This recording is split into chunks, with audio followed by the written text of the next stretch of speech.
ദേശീയപാത നടത്തറ സിഗ്നൽ ജംഗ്ഷനിൽ കെഎസ്ആർടിസി ബസിന് പുറകിൽ ബൈക്കിടിച്ച ബൈക്ക് യാത്രക്കാരായ 2 പോലീസ് ഉദ്യോഗസ്ഥർക്ക് പരിക്കേറ്റു. തിങ്കളാഴ്ച രാവിലെ 8 മണിയോടെയാണ് അപകടം. തൃശൂർ AR ക്യാമ്പിലെ സിവിൽ പോലീസ് ഓഫീസർമാരും ആളൂർ സ്വദേശികളുമായ സംഗീത്, ചാർലിൻ ജോർജ് എന്നിവർക്കാണ് പരിക്കേറ്റത്.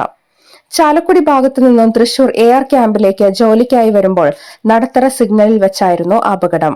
തൊട്ടു മുൻപിൽ പോവുകയായിരുന്ന KSRTC ബസ് ദേശീയപാതയിൽ ആളുകളെ കയറ്റുന്നതിനായി പെട്ടെന്ന് നിർത്തിയതോടെ പിന്നിൽ വന്നിരുന്ന ബൈക്ക് നിയന്ത്രണം തെറ്റി ബസിന് പുറകിൽ ഇടിക്കുകയായിരുന്നുവെന്ന് ദൃക്സാക്ഷികൾ പറഞ്ഞു.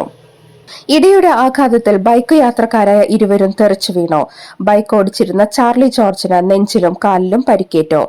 സംഗീതിന് നെഞ്ചിനാണ് പരിക്കേറ്റത്.